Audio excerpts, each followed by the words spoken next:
Assalamualaikum warahmatullahi wabarakatuh. Terus selanjutnya, ya, dampak pernikahan, ya, atau asar konsekuensi logis pernikahan adalah masing-masing pihak itu melaksanakan kewajiban-kewajibannya. Ya.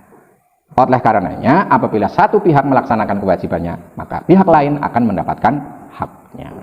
Nah, apabila kedua belah pihak, baik suami ataupun istri, tidak mau melakukan kewajiban-kewajibannya selaku suami atau kewajiban-kewajibannya selaku istri, maka ini namanya nusyuz. Ya. Ini salah satu akibat yang dimungkinkan akan terjadi setelah akad. Ya. Jadi nusyuz itu hanya bisa terjadi setelah akad. Kalau sebelum akad, yang belum ada hubungan suami istri kok, kan belum ada kewajiban. Nah, oleh karenanya, pengertian daripada nusyuz ini secara lugatan adalah al-isyan. Isyan itu apa? Durhaka. Durhaka itu apa? Berarti tidak patuh. Tidak patuh terhadap apa? Yaitu tadi nanti. Ini baru secara bahasa isyan, durhaka. Wa asluhu minan nasji wan nasazi. Jadi kalimat dari nasji atau nasazi, wa huwa al-makan al-murtafi, tempat yang tinggi. Kalau secara bahasa.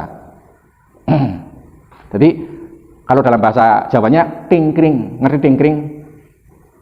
Tingkring apa? Ya, tingkringnya berarti tingkring. Tingkring siapa bahasa Indonesianya?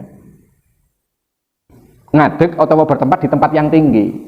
Ya, semau gue tidak mau aturan. Lah secara syariat sekarang, secara istilah.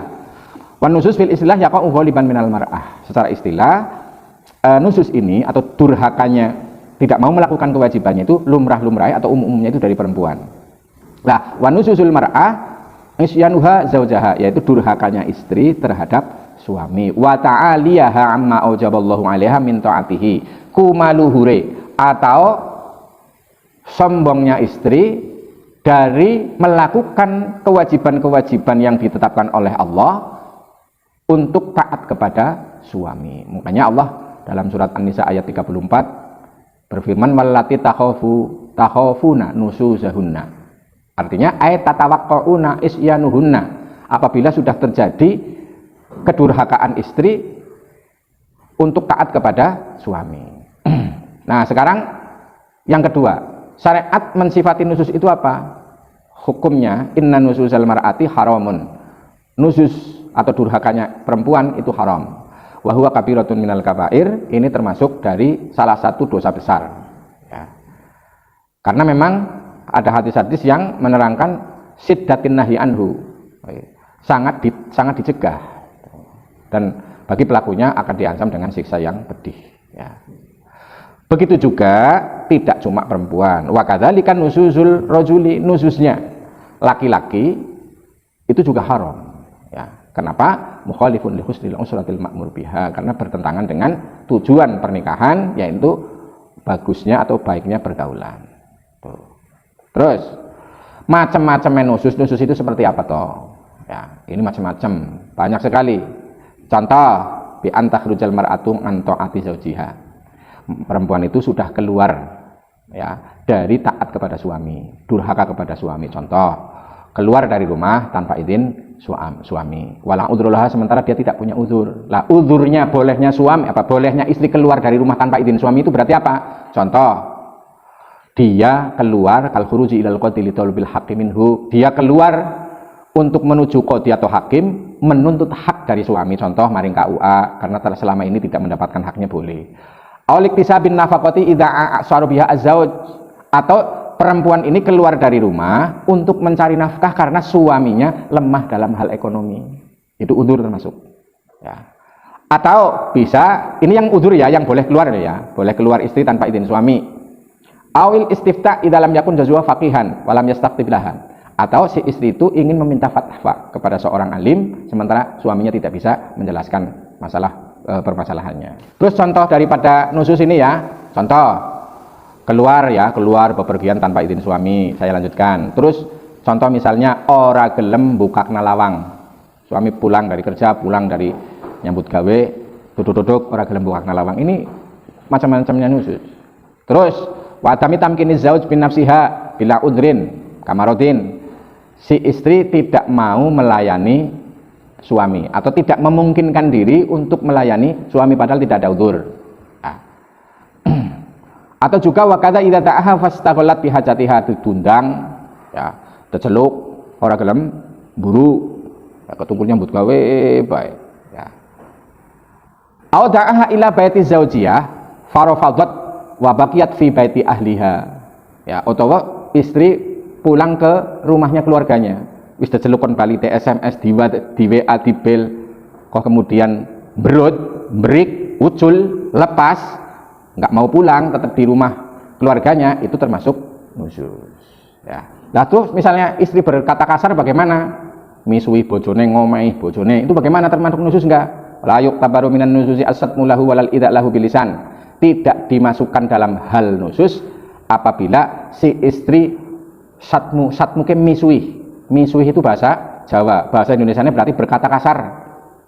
Misalnya blumbang sat, tolol, bego, goblok, maring sing lanang misalnya ya, atau mengatai kata-kata yang menyakitkan dengan lisannya istri, itu tidak termasuk nusyuz, tetapi berdosa ya. Nah, terus bagaimana? Ya domongi, misalnya sing wadon omongane kasar, bentak-bentak ya, tuh, itu tidak termasuk nusyuz. Artinya kalau si akhlak dari si istri itu buruk, maka suami berhak mengambil alasan untuk menceraikan istri ya, sehingga perceraian itu tidak menjadi makruh, maksudnya begitu. Kalau nusyuz zauj itu begini, kalau nusyuznya idza kana an nusyuz wa tarku wal jafa wa ta'ati min qabli zauj li judi kaman iha haqqah fin nafaqah wal qasmi rufi'at amruha lil qadi liyalzimahu bi tawfiyatiha haqqaha. Maksudnya begini, nusyuz zauj atau nusyuznya atau tidak melakukan kewajiban-kewajiban dalam hal pernikahan yang dilakukan oleh suami ya, wangkot, delep, nyanteng, contoh kaman iha haqqaha fin nafaqah, mencegah perempuan, mencegah hak-haknya perempuan atau istrinya di dalam hal nafaqah ya. Terus wal qasmi, gilir, ini bagi yang punya istri lebih dari satu ya. Jadi konsekuensi punya istri lebih dari satu itu selain nafaqah harus digilir. Digilir ki maksudnya piye? Diinepi, deteloni, bahasa Jawane dekeloni. Jadi nusyuz yang dari suami itu adalah wattarki wal jafa wat ta'adi, tidak mau melakukan kewajiban atau meninggalkan tanggung jawabnya lah. Wat jafa ke kumprung pekok, wat ta'adi sembrono ya, tidak mau memberikan nafkah, maka ini harus dilaporkan kepada qadi. Nah, kita kembali ke pertanyaan langsung ya, udah malam. Ini deskripsi masalahnya, ada seorang suami yang tidak melaksanakan tanggung jawab dan kewajibannya kepada istrinya ya. Bahkan dia cenderung menyakiti istrinya, mengintimidasi dan mengambil gaji bulanan si istri. Waduh, ini tambah parah ya. Ora kuraweh, ora gelem aweh maring bojone, tapi malah mengintimidasi dan mengambil gaji bulanan si istri dipergunakan untuk memenuhi hajat kebutuhan pribadinya. Ini pribadi siapa? Yang menjadikan si istri dan keluarga besar si istri untuk meminta kepadanya menceraikan suami, kemudian suami memutuskan bercerai dengan istrinya. Nah, berarti kan ini delik masalahnya, suami tidak menafkahi istri, kemudian suami memanfaatkan gaji bulanannya si istri. Lah istri ridho apa enggak ini gaji bulanannya diambil suami? Pertanyaan gitu ya. Ini kesannya ini sudah pemaksaan sih ini. Mengambil, kan kalimatnya begini, cenderung menyakiti istrinya, mengintimidasi dan mengambil gaji bulanan si istri. Wah, ini sudah perampokan ini. Jadi gini ya, dalam hal hubungan berumah tangga ya, ini kita bicara bab nafkah dulu ya. Macam-macamnya nafkah ya. Nafkah itu dibagi menjadi secara garis besar itu ada dua. Yang pertama adalah nafaqatu qisman, nafaqatun 'alan nafsi, nafaqatun 'alal ghairi. Memberi nafkah kepada dirinya sendiri dan memberi nafkah kepada orang lain. Kalau memberikan nafkah kepada dirinya sendiri itu wajib ya. Kalau kemudian memberikan nafkah kepada orang lain, yang paling utama dan yang paling harus dijelaskan sebab-sebabnya itu ada beberapa macam. Yang pertama adalah nikah ya, kemudian al-qorobah ya, qorobah itu hubungan kerabat. Contoh tanhasiru bil furu' wal usul ya, itu akan dijelaskan pada bab masalah furu'. Furu' itu anak, wal usul itu orang tua. Biasanya kalau nafkah kepada anak ya, itu pol-polnya sampai akil balik aslinya. Jadi kalau kalian sudah akil balik, bukan tanggung jawab orang tua. Sekolah golek dapat biayanya, mangan golek dapat. Anak temen sih, wis kirim gede tua, kudu kirimi boy. Aslinya begitu. Jadi kalau kalian nang pondok wis dikirimi, sudah bukan kewajiban orang tua nang pondok turu dolan bae. Ya malah dolime double-double, ora gelem ngaji, ora gelem kuliah. Ya. Aslinya begitu. Awalan yang ada hubungannya dengan pertanyaan ya. An-nafaqatu 'ala nafsi, yaitu menafkah kepada diri sendiri. Jadi hukum menafkahi diri sendiri itu hukumnya apa? Hukumnya wajib. Yajibu 'alal insan ayun fiqo 'ala nafsi idza qadara 'alaiha, ketika dia mampu. Artinya mampu, tidak cacat, tidak apa-apa gitu ya. Li anna nafaqata hiyal wasilah ar-ra'isiyah lil khufat 'ala nafsi allati hiya ahdaru duriyatul khamsi fi syar'i. Jadi menjaga diri itu hukumnya wajib. Nah, ini hukumnya didahulukan mengalahkan nafkah-nafkah yang lain. Liqauli sallallahu alaihi wasallam dirizalin min bani Udrah, ya, karena Nabi pernah bersabda kepada seorang laki-laki dari Bani Udrah, ibda binafsik fatasaddaq 'alaiha. Dahulukan dirimu, kemudian kalau lebih maka bersedekahlah. Fa in fadhala sa'in fali ahli, kalau lebih maka pada istrimu. Terus kalau lebih ya kepada keluargamu, kalau lebih kepada kerabatmu, kalau lebih maka kerabat-kerabatmu yang lain, wahakata dan seterusnya.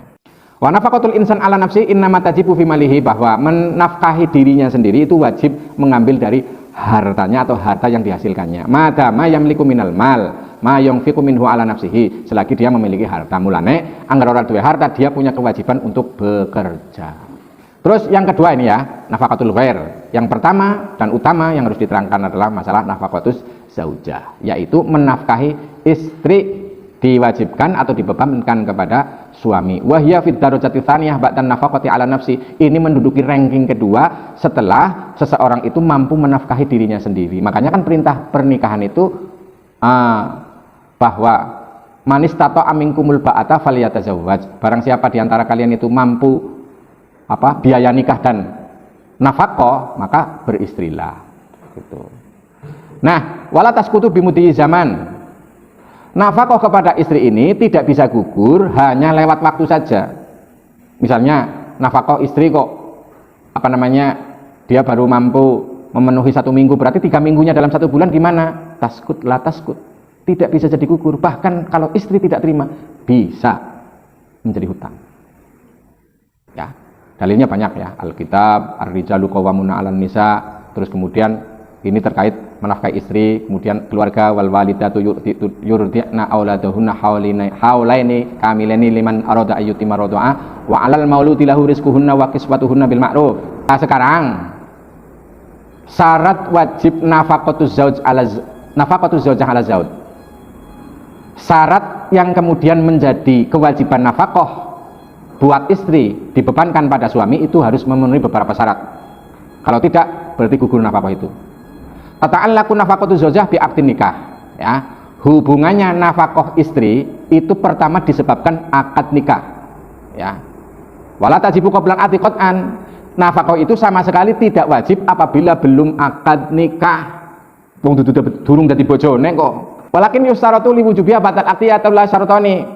Jadi nafkah suami atau kewajiban memberi nafkahnya suami kepada istri, ya, itu apabila telah memenuhi minimal 2 syarat. Yang pertama at-tamkin. Syarat yang pertama, apa itu tamkin? Yaitu tamkinu zaujati nafsaha minaz zauj. Tamkin itu bahasa yang lebih mudah itu apa? Memperbolehkannya istri dirinya kepada suami. Memperbolehkan apa? Untuk apa ya?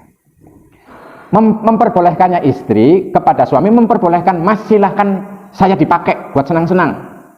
Itu bahasa singkatnya apa? Gambarannya begininya, bi alam tamna'ahu min wujuhil istimta' al masrubiha. Gambarannya bahwa si istri tidak menahan suami, ya, min wujuhil istimta'i al masrubiha. Jadi si istri itu tidak menahan suami untuk bersenang-senang terhadap istri, tidak mencegah gitu loh. Min wujuhil istimta' malah di sini bahasanya dengan model-model caranya istimta'. Misalnya suami kadang-kadang mencium istri, atau suami tiba-tiba nyekel bokongnya bojone boleh. Ya, wong bersetubuh aja boleh itu begitu. Jadi tidak menahan ya, si istri itu tidak menahan. Wa yatahaqqaqu dzalika bima yusamma bizafaf. Artinya di situ menjadi hak nyata apabila telah terjadi malam pertama zafaf. Ya.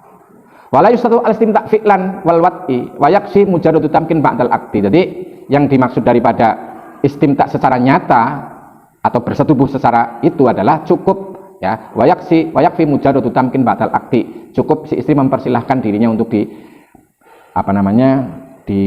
bahasa sing lebih halus sih digunakan oleh suami. Kasar ya, digunakan masih kasar ya.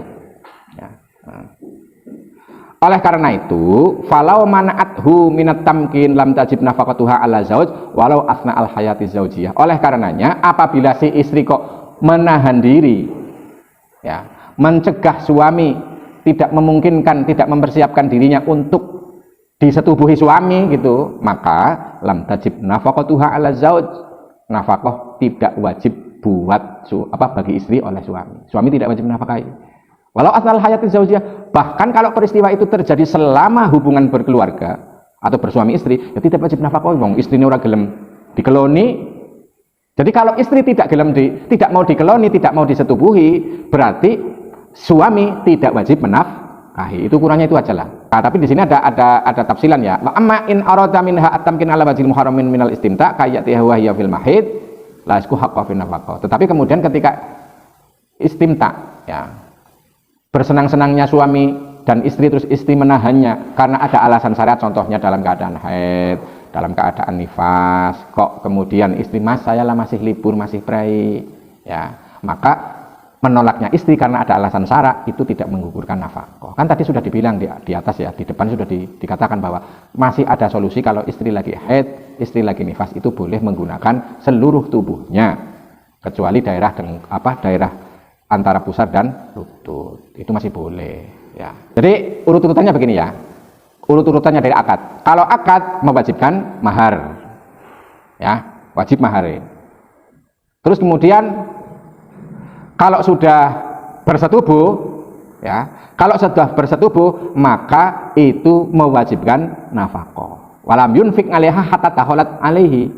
Hatta dakhalat 'alaihi. Jadi nafkah itu baru bisa diwajibkan, dibebankan kepada suami apabila sudah terjadi persetubuhan. Syarat yang kedua, syarat kewajiban nafkah suami kepada istri adalah al-itba. Al-itba itu si istri mengikuti suami. Apa itu? Anta tabi az-zaujatu zaujaha fil balati wal baitil ladzi yahtaruhu. Syarat yang kedua, kewajiban nafkah suami kepada istri adalah mengikutinya istri kepada suami. Melu ikut fil balad, di dalam negara, misalnya tugasnya di Jakarta ya harus ikut ke Jakarta. Ya. Berarti kalau tidak mau ikut ke Jakarta dengan alasan apapun, gugur kewajiban nafkah suami kepada istri. Di samping itu juga kan nggak mungkin kikuk-kikuk ya, bisa live streaming nggak, video call kan nggak bisa. Adanya persetubuhan itu kalau dalam satu rumah, satu itu. Wal baitil ladzi yahtaruhu, dan ini gambarannya si istri mau mengikuti suami kepada bertempat tinggal di rumahnya suami. Misalnya kok antara istri dan mertuanya rumahnya dekat ya, misalnya umumnya jejeran satu RT sing bojone lah nyemoh lah, aku ora manggon anu kader para kikih aku tek manggon ngone wong tuaku baik, ora gelem manggon nang omahe bojone ya digugur kewajibannya tuh ya. Bisa jadi seperti itu ya, gambarannya bisa beda kota, bisa dalam satu daerah. Makanya di sini bahasanya si istri itu mengikuti suami di sebuah negara atau daerah, atau mengikuti suami untuk tinggal di rumahnya suami. Lah kalau suaminya nggak punya rumah, lo kan bisa ngontrak. Boleh nggak menafkahi dalam hal tempat tinggal itu ngontrak? Ya boleh. Syaratnya rumah itu yasluhul lisukna ya, layak untuk ditempati. Nah kalau misalnya diajak pindah ke nang gubuk, tengah sawah, tengah alas, orang patut gue manggon, itu gimana? Latas kutu nafaqatuha, orang gugur ya. Jadi yang jelas ya panggonan sing layak itu begitu ya. Oleh karena keterangan yang demikianlah, maka wajib istri itu mengikuti suami fil iqamah ma'ahu. Dimanapun suami itu mukim, bekerja, ya, pindah tugas, maka istri wajib mengikuti. Kalau kemudian kau mencegah tidak mau mengikuti suami padahal suami menghendaki itu, maka uktubirot nazizan, si istri telah dianggap nuzus kepada suami. Wataskutu nafaqatuha, dan dengan demikian gugurlah nafkahnya. Ya. Jadi kalau kemudian ini dapat disimpulkan pula bahwa ketika istri itu dianggap masuk ke dalam delik, ya, kasus pidana, orasi pidana, ya, terdakwa nusus, maka saat itu gugurlah nafkahnya. Ini belum ukuran-ukuran nafkah ini loh, masih banyak sekali. Oh, nafkah ana ukur-ukurannya. Salah sing lanang biasanya mangan terong karo tempe, terong tempe. Sementara sing wadon biasanya kentaki, santai, gulai. Itu gimana? Ini ada pembahasannya. Ya, mungkin tidak malam hari ini ya. Kita selesaikan satu soal aja apa gimana? Kalau dua. Ya. Nah, jadi ya ini ya, ketika suami itu tidak memenuhi kewajiban-kewajibannya, dalam hal ini adalah tidak mau menafkahinya, maka di sini sih satu solusi yang paling memungkinkan adalah itu tadi, sighah taklek. Sighah taklek kan kalau tidak salah itu apabila saya di kemudian hari tidak menafkahi istri saya selama berapa bulan? 3 bulan berturut-turut atau 6 bulan berturut-turut, kemudian si istri saya tidak menerimanya. Kemudian si istri saya melaporkan kepada pihak kantor urusan agama setempat, dan kemudian si istri membayar uang iwad sebesar 10.000, maka pada saat itu jatuhlah talak saya. Maka sudah selesai talak berarti. Masuknya pada menggunakan sighah takleknya suami. Tapi kalau kemudian di sini kok pertanyaannya adalah apakah ini termasuk hulu ataukah talak? Kalau lewat hulu pun bisa. Ya, hulu itu apabila si istri sudah tidak cinta lagi sama suami, apalagi di sini sudah berbicara masalah kewajiban, ya. Artinya suami sudah tidak bertanggung jawab, ya. Maka kalau lewat tempuh jalur hulu ya termasuk secara politik kurang langkah politisnya kurang cerdas. Delik pengaduannya adalah suami itu tidak mau memberi nafkah istri, maka menggunakan sighah taklek saja menurut saya, itu begitu. Jadi jelas ya jawabannya ya. Jadi lebih kepada talak saja, ya, menggunakan sighah takleknya suami itu. Kalau hulu ya hulu bisa. Mungkin dari yang saya sampaikan cukup sekian dulu. Mohon maaf atas segala kesalahan dan kekurangan. Semoga yang kita kaji bisa bermanfaat di dunia wal akhirah. Nanti bisa kalian lihat mutolaah di YouTube ya. Wal afu minkum wa minallah. Wassalamualaikum warahmatullahi wabarakatuh.